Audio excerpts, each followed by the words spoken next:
up? It's your girl, Sasha Banks, the legit boss. You are watching Going in Raw. You like that? Hey, Friendo, Steve here. And Larson. And welcome back to Going in Raw. Wait. Shouldn't we have different names? Hey, Friendo's Chisel here. And Shovel. And welcome back to Going in Raw, the only pro wrestling podcast you'll be listening to. Wait a second. I'm gonna stay on brand for this episode. Oh dear. Well, you don't have a Bane mask. I got the other thing. What's up? I'm Chisel.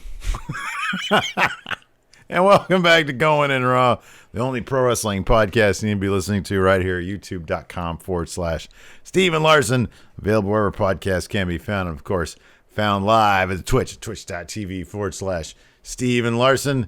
Friendo Fest 24 is in the books, man. 24 hours of live streaming. Long time, but it was still fun. Enough to drive a guy crazy. Anyways, come on, man. Let's talk about Retribution. Yeah, take that thing off.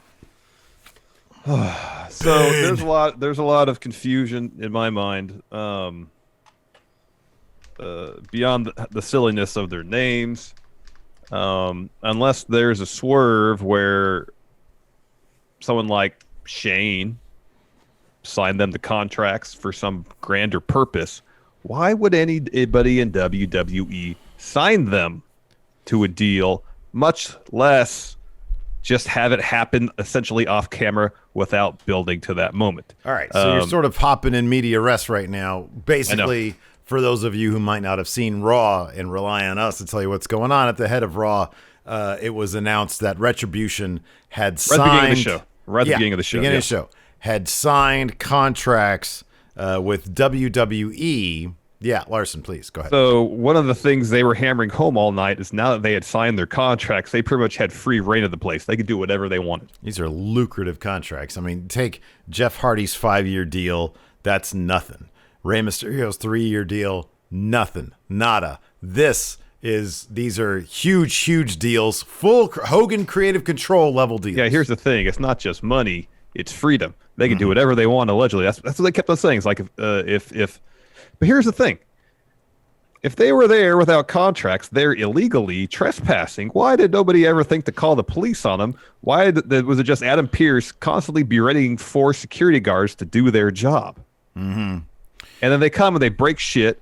They set stuff on fire. They make the lights flicker all the time.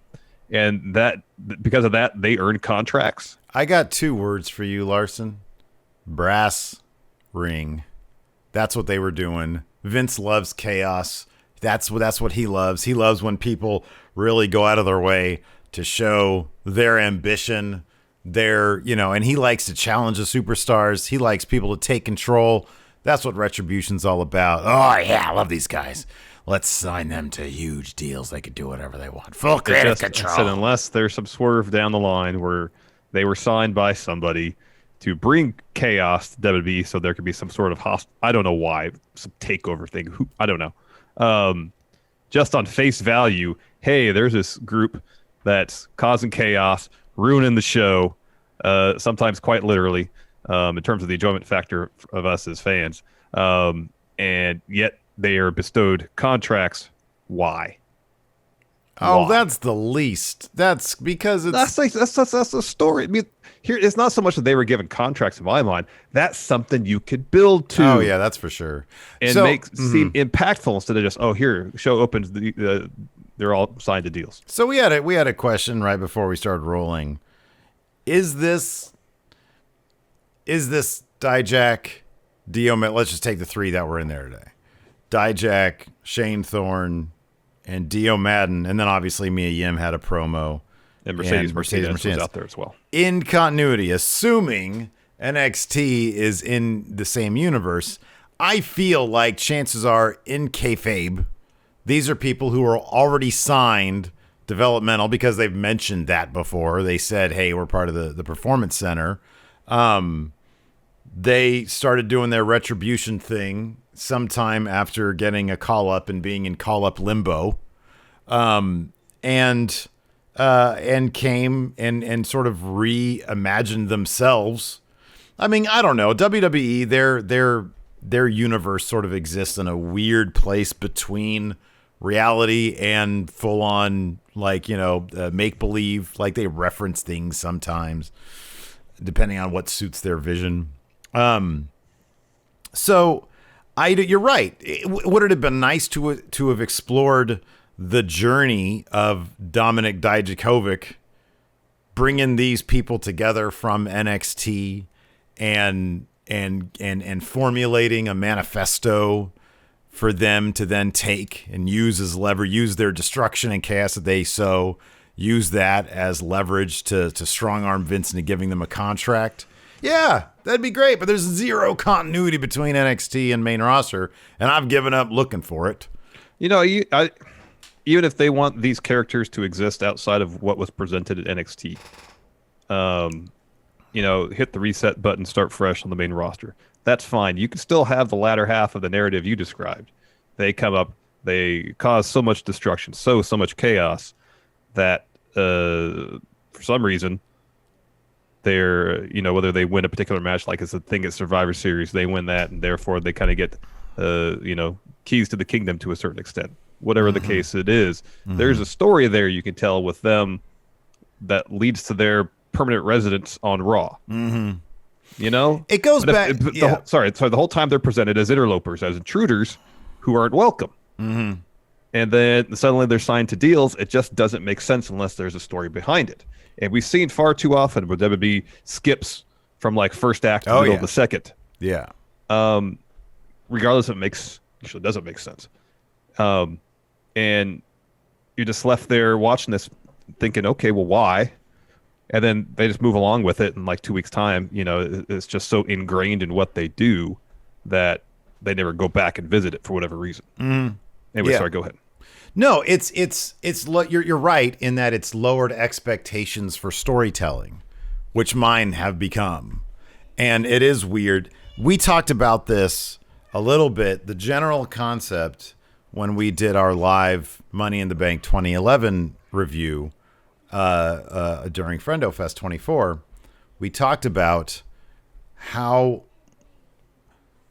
the story of CM Punk versus John Cena felt so big because not only was the WWE title on the line, that title was on its way out the door with CM Punk because he had not signed a new contract according to the story. And that made that match feel much bigger than a regular championship match. So I really love it. And so one of the complaints about, and it's funny because when we did the chat with Simon Miller, when he talked about how things just magically happen on Raw, we've seen a little bit, like you said earlier, of Adam Pearce as an authority figure, but he's more of an errand guy for Vince McMahon, as we've seen. Vince McMahon still on screen is the guy who's like, doling out the contracts, apparently. There is no big stakes of the company, like company size stakes involved anymore. And it's weird that you'd think now that they're at Thunderdome, they could pick up that kind of thing and run with it. I just wonder if Vince is not interested in authority figures, and therefore he's not interested in explaining the bits and pieces of contracts. You could do a thing without necessarily a singular authority figure that's not a member of the regular roster, for example. Let's say Drew, he's champion, so he's a locker room leader on Raw, for an example. If you want to do a story where Retribution comes in and threatens the very existence of Raw, and so you have a battle between them, and you have Drew, or whomever is champion, whoever is the locker room leader, I'm assuming it's Drew because he's a face, he's a champion, that just makes all the sense. You have him lead the charge to defend the show. You could do that story and not involve Shane or Vince, Steph, Triple H. You don't need it. It's all about people who we are used to seeing out there in the ring on television all the time. Yeah. One thing that we have to mention also is, of course, that when they made their in-ring debut in the main event, they were given new, very cheesy nicknames. I actually have the nicknames were, so Dijak is now T-Bar. Yes. Slapjack is formerly known as Shane Thorne.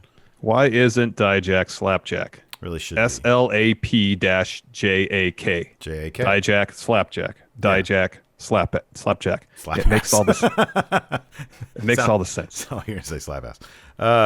And then Dio Madden, which is already a different name from what his previous name was, and for that matter, Dijakovic is now Mace. Mace. Yeah, and Dijak wears not only a Bane mask, but I think actually a pretty cool little visual. He's got like two like red sort of lightning bolts coming down in face paint over his like eyes, and he has red contact lenses. I will say this. He also shaved all his hair off. Yeah, I will say this. Sorry. The ceiling for at least Dijak is way higher now It than is it would have because been. He's involved in something that they're giving attention to, and they're trying to make feel important. That is correct. Even if he had debuted as T-Bar, separate from Retribution, looking like he does, it's a vast improvement given how they treat characters like that on May. It's as if, it's the same as like, Glenn Jacobs was Isaac Yankem DDS. If they ditched that and just had him come out as Glenn Jacobs, that wouldn't have worked. They gave him Kane. He's a legend. At least for Dijak, who we both like, we're both fans of. Yeah, totally. This is absolutely 1,000%. It makes his potential ceiling higher. Now, I would think that a lot of that depends on creative execution, like so often it does. Yes. I think visually, is it a Bane ripoff? It would have been nice if they could have got a mask that wasn't so much Bane. Because come on, the direct ripoffs I can't stand when they do that stuff. It's lazy. And in this sense, very dated. Yeah. The name is very silly. They could have come up with something better. But I wonder if those names. I am genuinely curious who came up with the names. If they said, "Hey, this is your thing. You guys are Retribution. You need new names because you're basically going to be different characters." Or the same people who've decided to take on new names. Because, Dijak has basically a complete visual reimagining. Mia Yim does not look that different. She is her face is barely covered up. So I don't know. I like it better than a bunch of small people in ski masks, cheering and doing cheesy stuff. I'm not above making fun of it because it's goofy, but at the same time, goofy. A couple of tweaks and it might not be as goofy. Might be kind of cool with a couple tweaks. Tweaks need to involve losing those names though. So you want to get right into it? Yeah, sure. Let's hop right into it. So I thought off. Yeah, I mean, just in general, I guess we can mention Raw. Raw wasn't good. It wasn't bad. It was just kind of weird. It was weird. They're throwing all sorts of stuff out the wall to see what's going to stick. I'll say this: missteps. There were some missteps. Heading into Clash of Champions, I am unsure about many of these matches. Like the women's championship match, I'm not unsure about that. We had thought for sure that there was no way Andrade and Angel Garza was going to win this match tonight. I mean, they had a split. I mean, they fought last week. I wonder if this match coming up at Clash is just another way to split them up again. I know it's. I kind of wonder if the team of Dom and Humberto was originally supposed to be Dom and Ray. Had Ray not gotten hurt, could be, and then they could have gone on to face the Street Profits, maybe win the tag titles. I don't know. That's maybe. Yeah, I was pretty surprised when Andrade and Garza won. Speaking of Mysterio family, I mean, we'll get to it in detail. The whole Seth segment towards the end. The paternity aspect of things, bringing that back up. Yeah. I think as a way to simply motivate, because I don't really know if he's going to keep on harping on the paternity stuff. I think it was just a way to motivate Aliyah falling out with the family. That's true, and it's a way to prolong this feud with Ray so it can culminate whenever Ray is healthy enough to wrestle again. Yeah. Because that's going to be the blow-off, is Ray versus Seth, now probably at Survivor Series or something. Yeah. I understand that, but just in terms of the actual content that we saw tonight, it's like we've covered this ground has been covered before years ago. It wasn't exactly well received then, and it's not, based on what I've seen, it's not well received this time around either. Yeah, I didn't really mind it, simply because, I mean, as a one-off thing, it felt more like Seth was making fun of that situation back then, as opposed to him really like making an angle out of it. Just felt like, okay, well, I'm gonna taunt this family using something that I know is probably a sore subject with them, and he just busted the old Eddie DNA thing.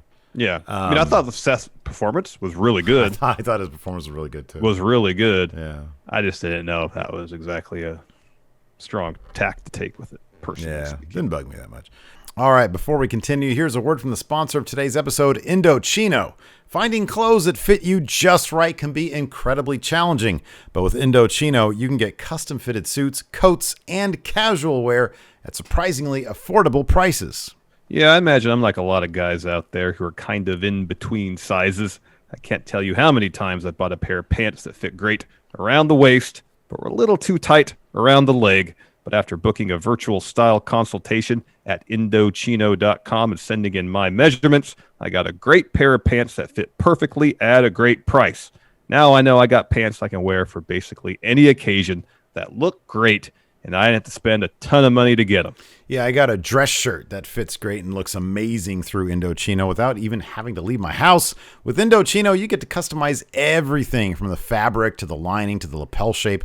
And since your order is made to your exact measurements, it always fits perfectly. So forget off-the-rack suits that don't fit different body types. Indochino gives everyone a tailored fit.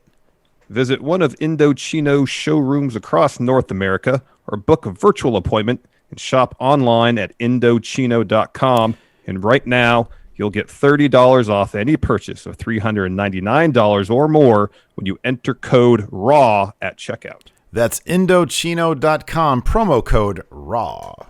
Yeah, it started out with Retribution. They're here. Now they're dolled up a bit better, or a little more different, unique, rather. They upgraded from ski mask to Bane mask. Well, here's the thing. The Halloween stores are open. So True. they don't have to just have the ski mask. They went. Well, hold on. You could have ordered those things online anytime. Halloween stores open year-round on the internet, man. Yeah, well, In this day and age, you don't really want to go into I a know that store personally. That's why I got that Batman mask. Yeah. Yeah. They could order these at any time. Just saying. Just throwing it out there. Anyways, Tom Phillips. Yeah. Go ahead. No, you go ahead. All right. Tom Phillips says they've signed contracts, no explanation why, but they can't do anything to anybody now. Free reign. Mm-hmm. No law. No law. So Mia Yim talks first. She says, "Hey, we may have contracts, but guess what? Company's not safe. They're done getting stepped on, so others can go and get that imaginary brass ring." Dijak's next. Says they're there to rebuild WWE in their image, and they'll do that by draining the lifeblood of the WWE superstars. It says they're all responsible for the infestation of this hellhole. They wrestle to collect their money, for the fame, for the fortune, to collect their paydays like whores. Wow, that's pretty strong. It is, man. It is. And they say they will make them pay for their sins because they're the judge, jury, and executioner. Cue Hurt Business music. They stand the stage, take off their jackets, hit the ring. Retribution rolls out. MVP gets on the mic, says, "Tonight, they're not so tough. He thought once they got their contracts, they stopped running their mouths, but since they still are, they're going to take care of them. Tonight, they get an opportunity to be on the business end of some hurt business." Yeah, Lashley warns them, says they're hurt business. They're not kids hiding behind masks. And then, another dozen members of Retribution circle the ring. Brawl breaks out. Retribution gain upper hand. Dio and Dijak hit a double choke slam on Lashley. Yeah, it looked great. Also, Jerry Lawler on commentary in the third man position. Yeah. Who was Samoa Joe? Oh, yeah, because, Dolphin MVP were last week. Okay. So, Samoa Joe, come back, please. Anyways, so first match we had of the night was the tag team number one. You don't want to talk about the Mysterio family interview? Oh, there was a Mysterio. Why did I not write that down? That's weird. I don't know. Anyways, it was pretty quick. Reyes just asked, how do you feel that Dom's getting a shot at tag titles? He just said, it's special. I made my first mark at WWE as a tag champion, and to watch Dom follow my footsteps, that's an honor. That's it. All right. Probably could have skipped it, but why not? Yeah, no, that's totally fine. After that, we had number one contender Fatal 4-Way. Street Profits were on commentary. Rollins and Murphy. I'm sorry, I say Fatal 4-Way was a triple threat. Rollins and Murphy, Andrade and Angel, Garza and Humberto, and Dominic Mysterio. Midway through the match, number one, when they came down, Rollins and Murphy obviously is not into this at all. We see a little bit more of that later. But during the match, Rollins just decides to leave. Murphy's trying to tag. Rollins just sort of very methodically goes down, very nicely folds his jacket, picks it up, and he leaves. He's like, yeah, no, I got more important things to do. That's what he tells commentary. Yeah. And then I got a lot on my mind. Got a lot on my mind. Got too much to do. So he leaves. And then Team Ray, Humberto and Dom, they had like some huge moves off like the top ropes to the floor. Didn't that end up taking them out of the match? Because they weren't around much. What took them out of the match? The high flying stuff was before. I don't remember. The high flying stuff was before Seth grabbed his coat and left. Okay, yeah, that was pretty early. And then I sort of turned away, and then I saw like the finish was going down because Rollins left, and that helped Garza and Andrade take advantage of Murphy. Garza hits the win, the wing clipper, and got the win. And I just sort of see Humberto starting to crawl into the ring. But I forgot what actually took them out because they were down for a while. They were. There was a great bit of back and forth. That was maybe 30, 45 seconds between Andrade and Bud Murphy. That was great. Yeah. And that's what preceded Seth grabbing his coat. But that was fantastic. Yeah. After that, Shane comes up to his bodyguard, the doorman Jordan at Raw Underground. If that's that's his actual name. I don't know if that's what they're going to go with. I felt bad. Just kept on saying his big friend at the door. His name. He has a name. His name is Jordan. This is his first name. Yes, Jordan. Let's see if I remember his last name. Obogbayan, something like that. Obogbayan, something like that. I looked it up. Anyways, he tells him, "I really like the chemistry between him and Shane. It's very natural. Why it really is? Because Shane's like, hey man, I always feel like whenever Shane comes up to him, Jordan knows that Shane has just done a bump, and he's like, oh, Shane's got a little bit of coke in him." And he's like, hey, man, yeah, Raw Underground's going to be great tonight. We got Braun Strowman, Dabba, Kato. I'm going to go on the Kevin Owens show to promote it. And he's also got like a surprise in store. And he's like, oh, surprise? Well, what is it? He's like, I can't tell you. It'd be a surprise. It wouldn't be a surprise then. He's like, oh, I don't know. Yeah. I really like their chemistry. It's cute. And Jordan's like, you want me to go with you? Yeah. You've had issues with Kevin Owens before. That's right, yeah. And Shane's like, no, I'm sure we're good. Yeah. After that, we had a Retribution promo. Dijak says that Hurt Business could have been part of the solution, but they bent the knee to WWE's demands, and they're part of their problem. While others wait for an opportunity, they take WWE's money to pay for their $1,000 suits. They asked for an opportunity, got agreed, but they will pay them in retribution. Yeah. What do you think the Retribution's being paid with then? If they're so anti capitalism, like they just signed contracts. Well, I mean, doesn't that obviously, make them hypocrites. Unless they're not getting paid in any money, then yes. Apparently, instead of money though, or at least for less money, they're getting free reign of the place. They can do whatever they want. Oh, okay, all right. So instead of getting money, they get to operate with basic impunity. All right. And that includes in catering as well. Yes. Yeah. So they're fed. They can sleep at Thunderdome if they so wish. Mm-hmm. Okay. All right. Good. And RB sandwiches. Every night. Yeah. Maybe T-bar is getting paid in barbecue. T-barbecue. T Arby's. Kevin Owens show. He says, basically, he never figured he'd invite his special guest, Shane, to his show, but 2020's been pretty weird, so here he is. Lawler calls him, hey, here he comes, the best in the world. It's like, no, that's dated, man. That was that was a while ago, dude. Come on now.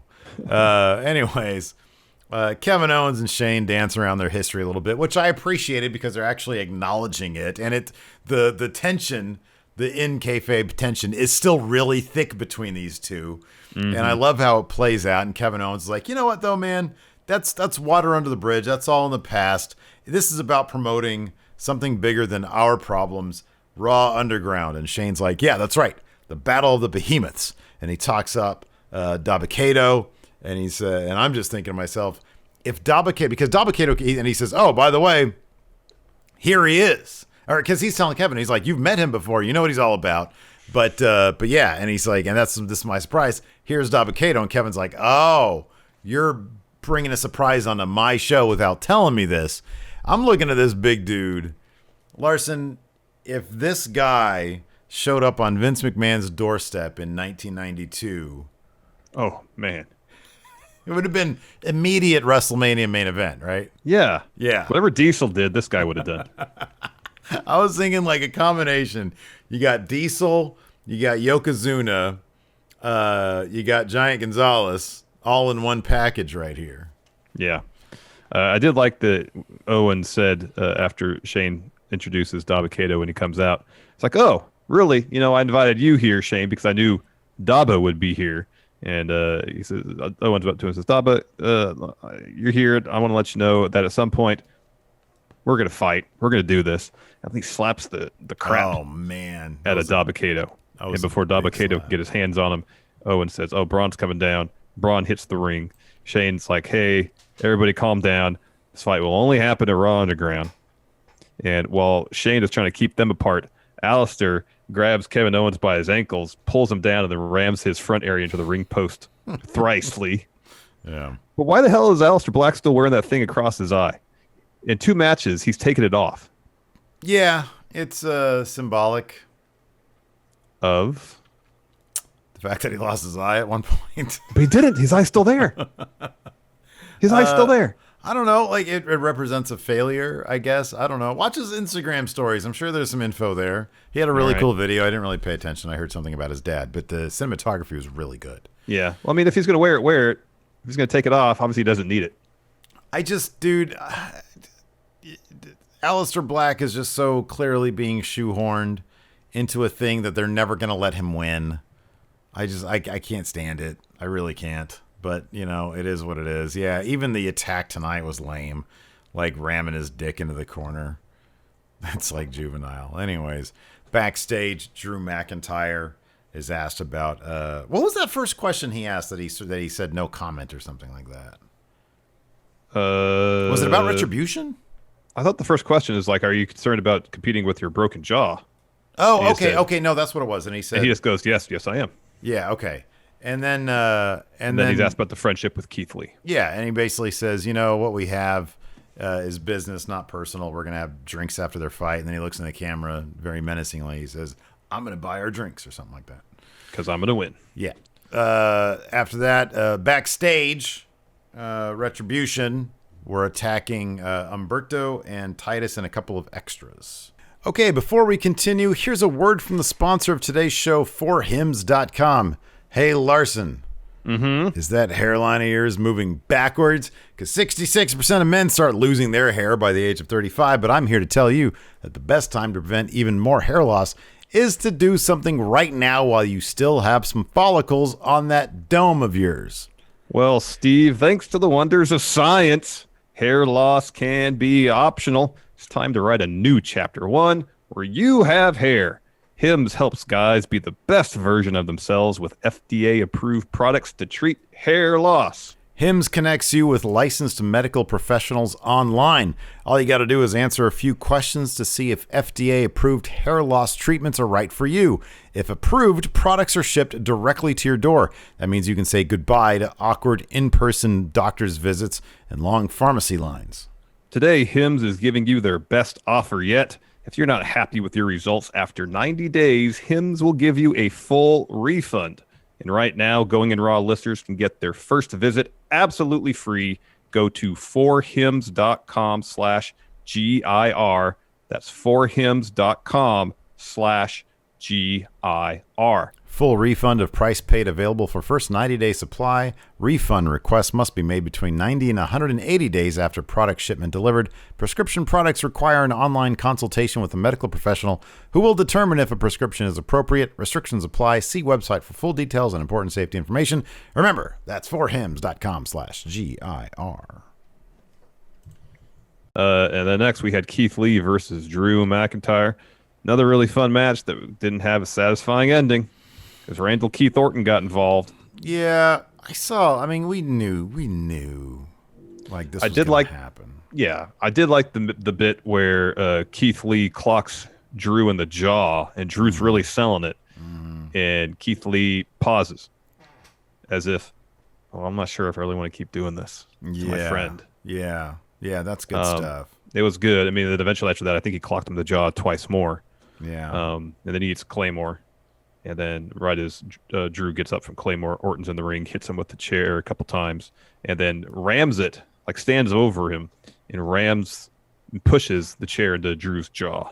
Yeah, that was a really effective spot. It was. I don't know, man. I mean, I saw a lot of complaints about the finish to this. How I think Sean Ross Sapp said he had a stat of some sort. Oh, about Keith Lee. Yeah. Out of 6 matches, he's had 4 DQ finishes. Mm-hmm. I get it. I know. But at the same time, I don't know. Let me ask you, what would you prefer? These first 6 weeks of Keith Lee being the way they have been, or the first 6 matches or whatever, or 6 matches against 6 squash matches against Tahuti Miles? Here's the thing. Of course, I want to see him in high-profile matches against high-profile wrestlers. And if this is what they're doing now is the plan and it's leading to something, for example, if it led to him being put in this ambulance match at Clash of Champions. Yeah, that was my main problem with it. That would make a ton of sense because he has every right. This 2 weeks in a row, he's had a chance to get into that match, been denied. And if at some point during the show they had said, all right, or he made the point to somebody, to Adam Pearce, Adam, 2 weeks in a row now, this has happened. And I've been denied a shot at getting the title opportunity. What do I got to do to get this? And Adam Pearce says, well, I can go talk to Vince. We can kayfabe that. He comes back, says, all right, we can do this for you. You're in the match at Clash of Champions. Instead, he just eats a punt, and we don't see him the rest of the show. Yeah, I know. I thought we would. And that was kind of irritating. So it's not so much the DQ finishes. I just worry that he's going to be in this spot for maybe a couple weeks after Clash. They'll drop it, and then he'll start doing the enhancement matches. Yeah, I mean, honestly, at this point, last week when he had the match last week against Orton. And no, last week he didn't. He had another match against Drew, and Retribution messed up the finish. At that point, you spin him off into another story. You don't have this match this week. You spin him off into another story. Or you take 1 second this week, he's backstage an hour after, if there was still time or whatever, he's backstage after being punted by Randy Orton. Randy Orton. And you spin him off into a story. He runs into somebody. He gets pissed, and we get that match. This is the story you spin him off to. Retribution, they're out there opening the show. Guess what? Keith Lee goes out there to get his pounds of flesh for them messing with his match the week prior. Yeah, I know, but they already have a thing. I'm trying to think of because I was hoping that they'd put him in the Drew Randy Orton match like you were. I was hoping for that, but they didn't want to do that. They couldn't have done Retribution because Retribution was doing a thing with the Hurt Business. Have him, because you're right. I don't know what he's going to do next because if they're evidently not going to spin him off into a Retribution storyline. So what's the next thing? I don't want to, like you said, I don't want to wait weeks to find out what his actual first storyline feud is going to be. It's great that he debuted in such a main event role, and he hasn't been pinned. They're not interested in seeing him, eat an RKO and then a pin, or a Claymore and then a pin, because it leaves open the possibility that he can kick out of that stuff. But, I want to see him in an actual story. And we both knew going into tonight that was going to be a wonk finish because of Randy Orton. We knew that. Jorge D here says, we've never seen Keith Lee versus T-Bar. I have a hunch that match would be really good. I know. You're right. I honestly, if they did things right, they would go to they would at least hint that Dijak is T-Bar using Keith Lee. It's a perfect story. Mia, what are you doing? Hey, I got to look out for myself. I can't just be your girlfriend. You're right. That stuff, it so writes itself. It writes itself. And it's not like they're looking to debut Retribution that strong. They couldn't even get a pin against the Hurt Business tonight. Okay. All right. I should wait to get to this. The finish of that main event. So how many times have we seen someone in a submission hold in a tag team match? One of the person who's in the hold, one of their partners gets the ring to breaks it up, and the match continues. Dijak goes over, barely clocks Lashley, DQ. I'm trying to remember, wasn't there a story not that long ago about Vince being, oddly enough, a stickler for a certain tag team rule that was something like, wasn't it if the illegal man, and this was, I think, a thing during the Rollins storyline, if the illegal man, the non-legal man, clocks a guy on the outside of the ring, then it's got to be a DQ. If it's on the inside of the ring, it's okay. I swear I thought that was a thing. Well, then this was neither. This wasn't on the outside of the ring. It wasn't on the floor. Shane Thorne was in the ring when he was in the hurt lock. Dijak was on the apron. So Jorge says, I think commentary said something about the illegal man doing a thumb to the eye. No, he said the illegal man made contact with Bob Lashley. Yeah, I think that's what Tom Phillips said. I think it's you're allowed saying, we've seen so many times in tag matches. You're allowed if that applies, and anytime a partner goes in to break up a pin during a tag match, that should be a DQ too. That's an illegal competitor making contact with somebody. That's legally in the match. Okay, thank you. Dublin Lover here says this. On Wrestling Observer Live, Brian Alvarez explained, there is in fact a secret rule. It's a Vince McMahon rule. In a tag team match, you know how you tag and there are 5 seconds when you can be both in the ring at the same time? If I tag you for 5 seconds, we can both be in the ring. Well, that's not the thing here because there was no tag made.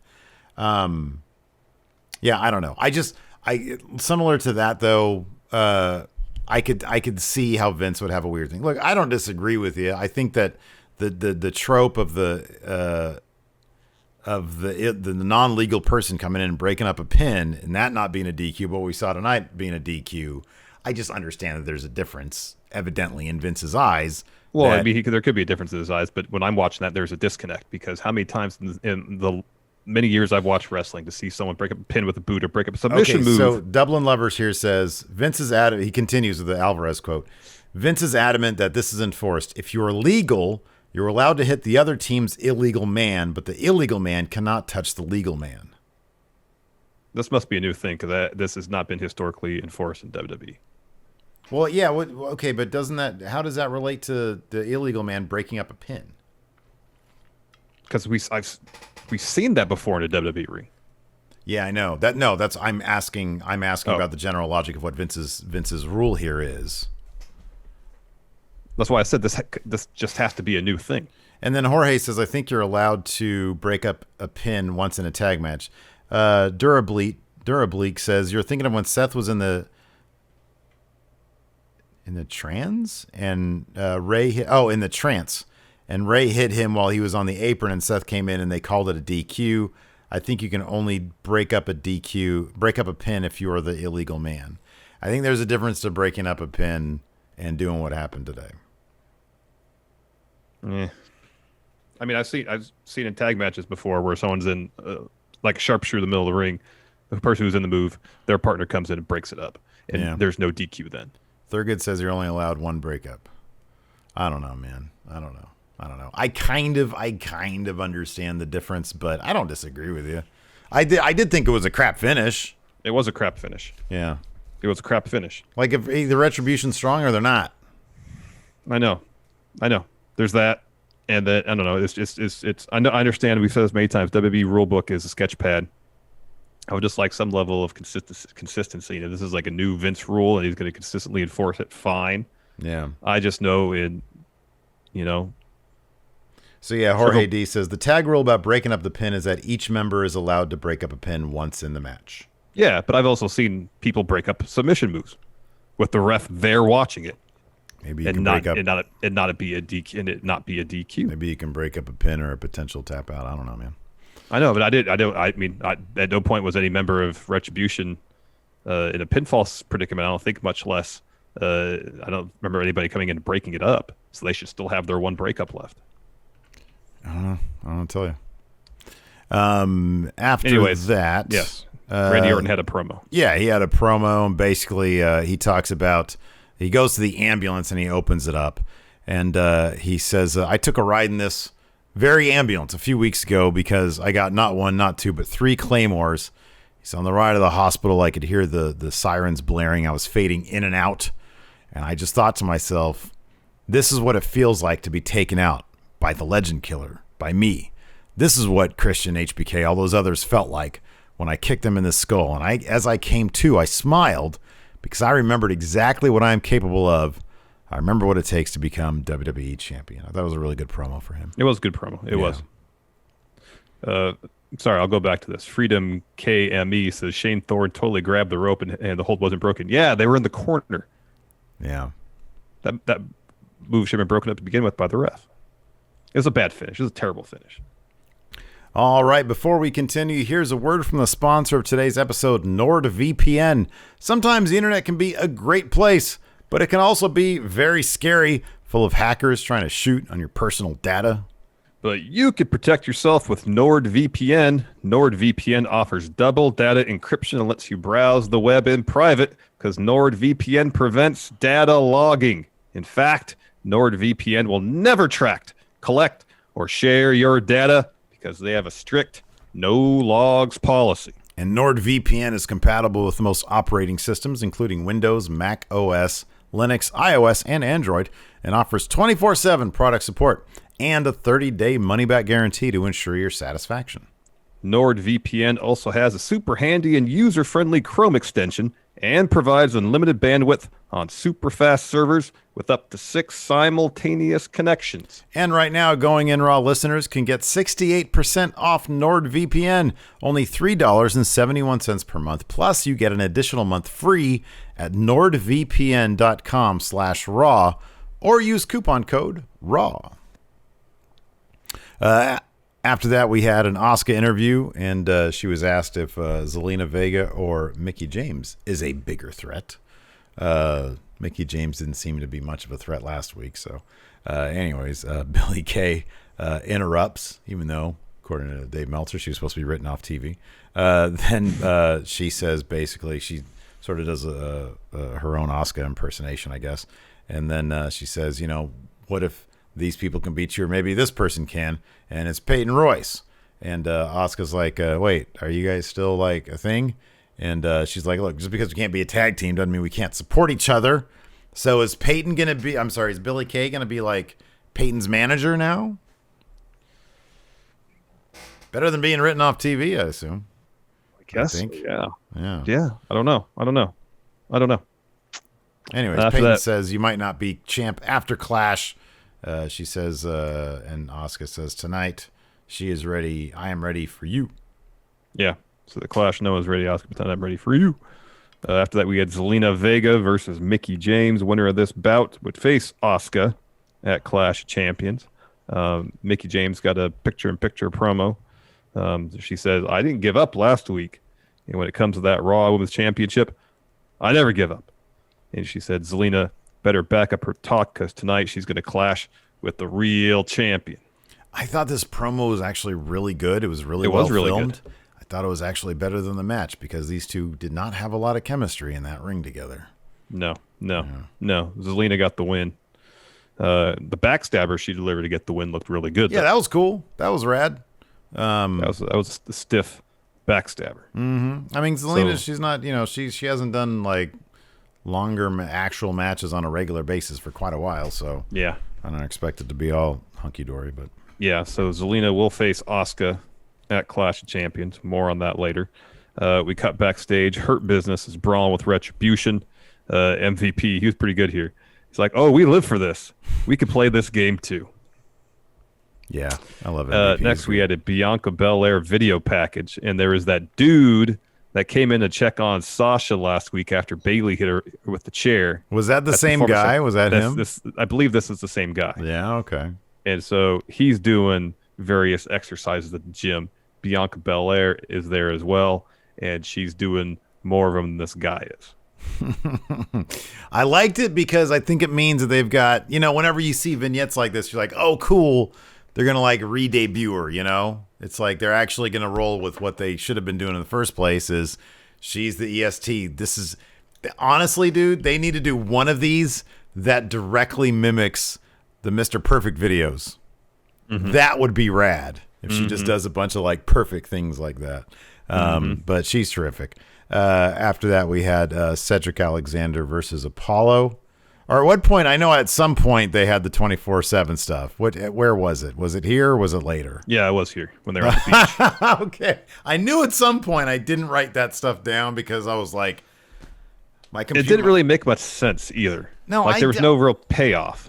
I didn't understand a lick of it. So Tozawa and his ninja ref are out on the beach. And did they say they're going to wait for Truth in the water? Yes. And so they run out into the waves. Meanwhile, Truth is walking down to the beach. He has a 24/7 title with him, and he's talking to little Jimmy. And so he is like, hey, Jimmy, come in the water. Let's do the butterfly. And then out in the water, you see a shark fin. And so Tozawa and the ref are freaked out. They start running out of the water. And then Truth kind of stumbles a little bit. He's trying to save little Jimmy. In the process, he leaves the 24/7 title in the waves. It gets swept up. And we cut ahead 20 minutes later. Truth is there. He's got some flippers. He's got a snorkel. He's walking out to the water to find the 24/7 title. Again, he sees that shark fin. I was expecting some payoff with the shark fin thing. I thought we were going to get like an F5 on the shark. I thought it was going to be a throwback to SummerSlam. Or someone is going to stand up from the water and with the shark fin thing on the back and get the 24/7 title. So the wave comes in. There's like I don't know what it was. I don't know if it was kelp or seaweed or like a torn up shirt. Anyways, amongst that was 24/7 title. He also rescues little Jimmy. So R-Truth walks out of there as he came 24/7 champion. Yeah. It just didn't really make a whole lot of sense. After that, we had Cedric Alexander versus Apollo, but it kicked off with an MVP and a Cedric promo. MVP basically just more tough words about Retribution. He says, tonight, you guys, we're all going to be in a 6-man because that match had been set into place. And he said, tonight, you'll find out. You talk about judge, jury, and executioners. You're going to find out tonight we're the executioners. And Cedric, another one of these really good heel promos. Mm-hmm. And he says, when you send a statement to Hurt Business, they send one back tenfold. And he also has some words about his opponent, Apollo Crews, which he punctuates with, I don't give a damn about your kids. But basically, he still has a chip on his shoulder for, just sort of seconding Apollo during his title run. Yeah. Apollo and Ricochet come down before their match. Apollo says, honestly, never thought we'd see this side of you, but we don't care anymore. This Sunday, he's going to be taking on Lashley for that U.S. title for that rematch. They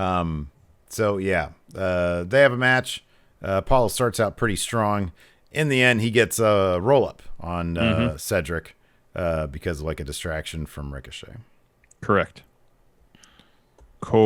Then afterwards, Cedric Apollo and Ricochet are going up the ramp. Hurt Business music hits. Cedric runs out, lays out Crews, Shelton, and Lashley. They beat up Ricochet. Hurt Business lays them all out. Stands tall. Yeah. After that Raw Underground, we had Dolph Ziggler versus Arturo Ruas. I really wish they would give Arturo like a win against a main roster guy at some point. I mean, just based off his look and what he can do in the ring as like an MMA guy, man, I really love Arturo Ruas. I think he's great. Agreed. But he got a little bit of the best of Dolph, but in the end, Dolph ended up getting his back and choking him out. So then Braun's there. Shane tries to interview him. Braun's like, "Get out of my face. I'm not going to talk to you." So Shane hands the mic to Brianna Brandy, I believe is her name. Yeah. And she's really good. Yeah, she's really good. She's really good. She asked Braun one question. I'm like, wow, she's good. I know, right? She didn't come off like a robot. These days, that's kind of, She came off with conviction, like there's purpose to the question she was asking. Yeah. She seemed genuine, and she imbued it with a little bit of personality. Yeah. Anyways, he just said the same old stuff he has been saying. I'm going to send everybody home with a pocket full of teeth. And it says after that, if Shane wants some, he can get in the ring with me too. After that, Seth comes down. He says he was, of course, completely in character, browsing the photo section of WWE.com over the weekend or last week or something. And he says WWE.com posted a series of photos from the Mysterio family, and I noticed something. And he puts a picture up of the Mysterio family, and he's like, okay, look at Ray, look at Dominic, look at Ray, look at Dominic.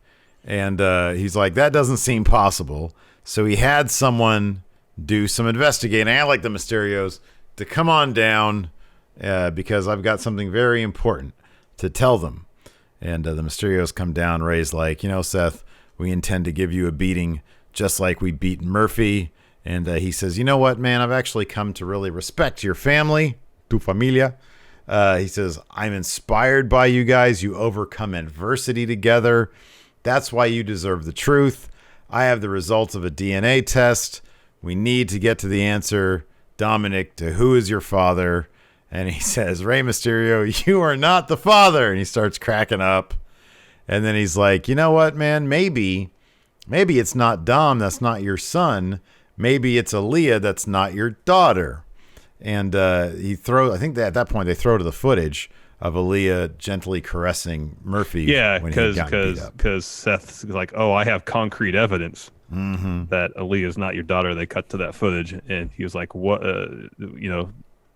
Mysterio wouldn't check on Buddy Murphy, which is horrible evidence. There's no evidence there. And then Ray says, well, I've raised my daughter to be a compassionate person, something that you know nothing about. Ray tells Seth to keep her name out of her mouth. She's only 19. She's naive and knows nothing about our world. Aliyah gets upset by that, turns around, storms off. Mrs. Mysterio follows. And Ray's like, ugh, I've messed up. He goes backstage, and Dom's the last one out there, and then he goes back too. Mm-hmm. And then Seth continues on a little bit, and he's like, man, I'm sorry. I just came out to give some information. I didn't mean to drive a wedge between the Mysterio family. I know people, that happens in families all the time. Maybe it's happened to some of yours. I'm sorry. But yeah, I don't know. And he walks up the ramp and kind of smirks a little bit. Yeah, I don't know. That was kind of funny. He was really good. Yeah, he was really good. I thought the performance was really good. But as far as the actual segment, still not yeah, really I don't know. enough. I just don't think that it's like meant to be a big thing. I just think that like he's trying to find something to get under their skin and potentially drive a wedge. No, I understand all that. Yeah. I understand all that. I don't know. It felt a little tacky to me. That's it. Okay. That's it. Next, we had Lana and Natalya versus Nia Jax and Shayna Baszler. The match was about as long as it took me to read those names. Oh my God, this was quick. Yeah. It was super short. Like Natalya and Lana got like 30 seconds of offense maybe on Nia. She headbutts Lana, and then Shayna gets to tag in, clobbers Natalya off the apron, gut wrenches Lana, I think gives her a knee, puts the clutch on her. Lana taps. The thing that I loved about it was just how businesslike Shayna was. It was like task 1, task 2, task 3, and then the match is won. I thought It was so fast. I was like, wow, she really means business right now. So Ruby Riott and Liv Morgan were on commentary. And of course, after the match, Shayna and Nia go to them to sort of intimidate them a little bit. They want to mix it up, or they start mixing up with Nia as Shayna is clearing off the table because she wants Nia to put one of them to a table. They manage to escape that. Instead, Nia looks down. She grabs Lana. And once again, Lana has to go through an announce table. Poor Lana. Yeah. 2 weeks in a row. 2 weeks in a row. 2 weeks in a row. After that, Drew's backstage in the trainer's room. He's asked, how are you feeling? He goes, not feeling good. Said Randy's going to be at Clash. I'm going to defend my title. I'm going to beat the piss out of Randy Orton. But tonight, I'm going to go pick a fight. And then he just gets up, throws down the bag of ice he had in his jaw and just leaves. Mm-hmm. Then we go backstage to see the Mysterio family. They're arguing, specifically Aliyah and Ray. He apologizes to her. He said he's just trying to protect his family. She says, I can protect myself. He says, I know, but he doesn't want Seth to put information or ideas in her head. And she says, I came here to support Dom, and now, Dad, you've gotten hurt. Dom's gotten hurt. Who knows what Seth is capable of doing to me or Mom? But at the end of the day, I guess I'm just a naive 19-year-old girl, aren't I? And then she turns around and leaves. Ray tries to follow. Angie's his wife's name, right? Yes. Like holds him back. Mm-hmm. Yeah. After that, we had more Raw Underground, where Riddick Moss was on the verge of being beat by Eric, and he did one of those great sort of desperation counter punches, which knocked Eric out.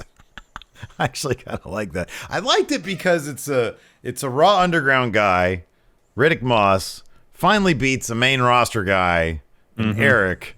I liked it because he mounts him, he starts beating him up again. So he wins that match.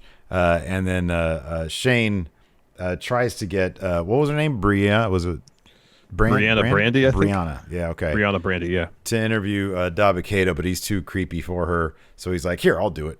And he's like, "Hey, Dabba Kato, what's going on?" And he's like, "Talk is cheap. Tonight, you all see what Dabba Kato is all about." He's about to get his ass kicked, Larson. But before that, then he goes, because the Shane goes, "Get out of my face." Yeah. So we get Asuka versus Peyton Royce. They were fixing to have a pretty fun match, man. They're having a decent match, and then Zelina Vega attacks mid-match. I kind of wish this. I mean, maybe they just want to protect. That's the problem with WWE. Man, they just want to protect too many damn people. Just let Asuka get this victory in for Peyton Royce. She can have a story about figuring out how to beat people on her own. Yeah, exactly. Losses could mean something. They could be important to people's stories. WWE doesn't realize this, though. Seemingly not. Anyway, Zelina Vega attacks mid-match, so it's DQ'd. So, yeah, they're going to go into Clash. I mean, this is going to be probably my most confidence points on this one. Yeah. I don't really think anything else is more certain. No, this gets all the confidence points. After that, Aliyah's backstage. Telenovela time. What's that? Telenovela time. Buddy walks up to her and says, "Hey, I'm not here to hurt you. I just came to apologize." He says this whole Seth thing has gotten way out of hand, and if he's done anything to hurt her, he's sorry. And then he just walks off. Now, is this going to be a thing where Buddy, in a last gasp attempt to appease Seth, is going to more or less have Aliyah turn her back on her family? I think it'd be rad if this whole thing was a ruse. The dissension between Murphy and Seth is a ruse to get her to not just turn her back on them, but to basically pull like a Stephanie McMahon Triple H, and she becomes like Buddy Murphy's gal, if you will, and joins Seth's little cult. I think that could be kind of cool. I'd be down with that. It might end up being like a Romeo and Juliet type thing. I don't know. Like where they're both like, it's forbidden love. But yeah, I don't know. I think it'd be cooler if Aliyah joined them. That's always, that could be fun. We're going back to Raw Underground. It's time for Braun versus Dabba Kato. It was a bit of back and forth. In the end, though, Braun just just punches Dabba and ground and pound, and Jack Daddy ref calls for the bell. Yeah. Okay. Hold on a second. So like, did Dabba get? So I sort of like the match started happening. I sort of didn't pay attention until they went to the outside and they came back in, and that's when Braun just completely. Did Dabba Kato get anything in before that? Yeah, he got a couple shots in. Okay, that's what I. Okay. Yeah. All right. Anyways, after that, Retribution. They have no music. They just have Dijak yelling a lot. Hey, all right, we're here now. Okay, it's time to have a match. Then we're gonna go get some Arby's. That's right. Yeah. So, So Dio's Mace, Dijak is T-Bar, Shane Thorne is Slapjack. Dijak should be Slapjack. Thorne should be T-Bar. Makes all the sense. Dio still Mace. Yes. So, it was a little bit of back and forth, but Retribution had the upper hand for the most part until Bob Lashley gets in there. He goes on a bit of a run. He hits Shane Thorne with a spine buster, puts the hurt lock on him, and then Shane drives him into his corner. So right there, the hold should be broken. Because they're in the corner. And then Dijak comes over, hits Lashley, and that's when the ref calls for the bell, DQ, which is confusing unto itself, but the move should have been broken up to begin with. Anyways, like another dozen members of Retribution hit the ring, overwhelm Hurt Business. Drew leads the Raw locker room out to the ring. They clear it. Drew's in the ring by himself, and then Orton runs in, hits him with an RKO to close the show. Yes. Yeah. I like that Retribution, the core members, have their own B squad. Yeah, no. Like they only bought 5 masks that weren't ski masks, and that's the core members. Everybody else still has to wear the ski mask. Right. Flat says, "Can Cena come back and kill this faction, please?" Conceding? Yeah. Just wait till like next SummerSlam. That'll happen. This is a good question. Fear and Loathing is hiring Retribution contracts a slap in the face to going in Raw personal favorite Scrap Iron Adam Pearce. He tried so dang hard to keep them out of the building. Larson, was he successful? Not really, but he tried. It's time for role play. You be Scrap Iron, and then I will be. You gotta be Vince. I'll be Vince. You gotta be Vince. Hey, you called me, sir? Yeah. Why weren't you here 5 minutes ago? Sorry, I was talking security. I'm trying to. Don't talk back to me. I'm trying to keep Retribution out of the building, boss. I'm sorry. I'm a few minutes late. Oh, I've got some good news. I've signed a Retribution. 5-year deals for everybody. Now AEW can't get them. But they were. What? They're reaching for the brass ring, which is unlike you. Why did you tell me to keep them out of the building? Because I want you to reach for the brass ring.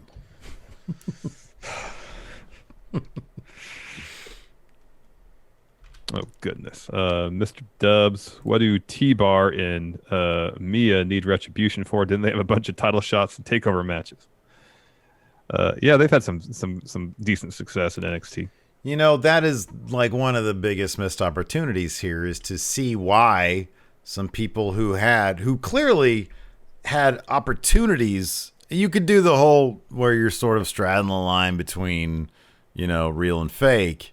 They had some opportunities, but in the end, they just ended up being enhancement matches for bigger names.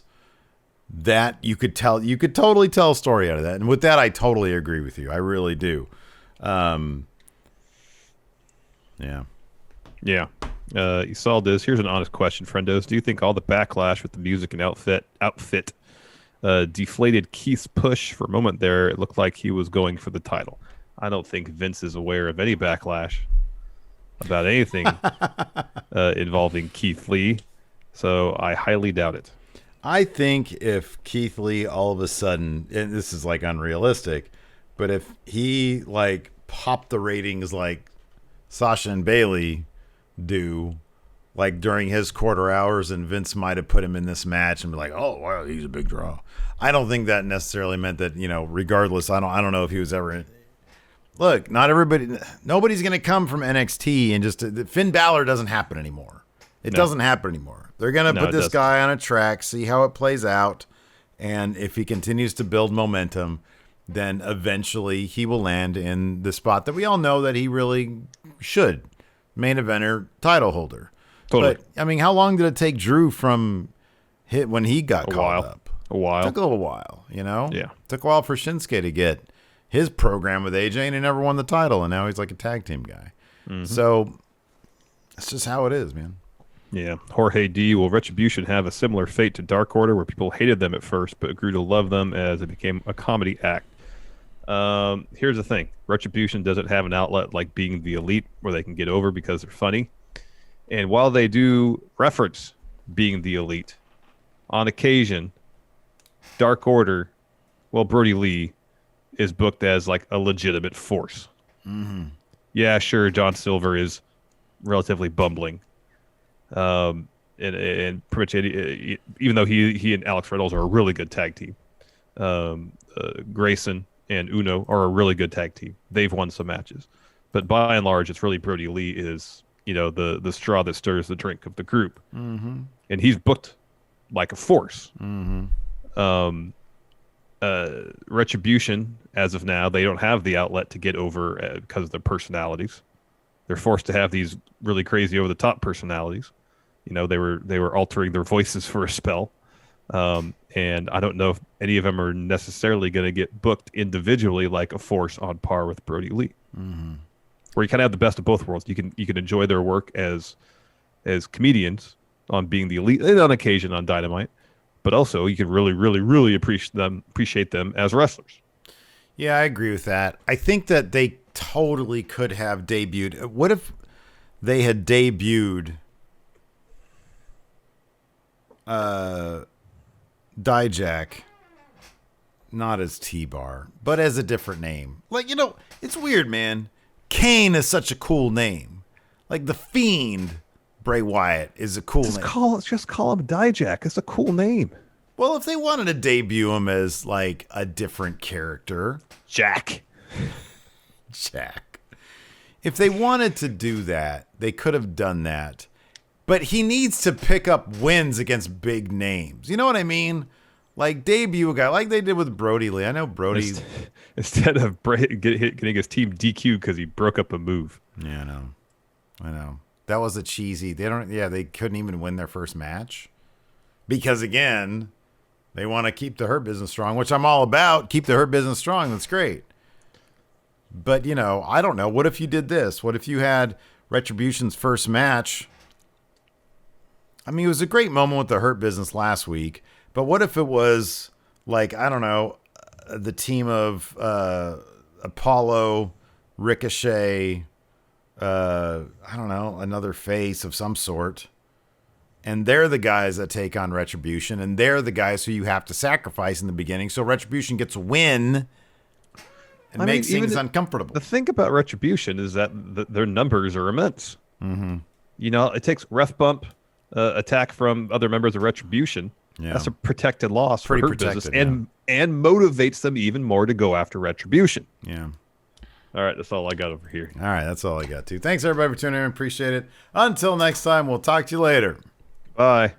Be a part of the best pro wrestling podcast today at patreon.com/Steve and Larson. Enjoy tons of bonus videos, including patron-only live shows, gameplay, and vintage 10 for the wins, access to podcast question threads, the Friendo Care Package, and so much more. Support Going In Raw today at patreon.com/Steve and Larson.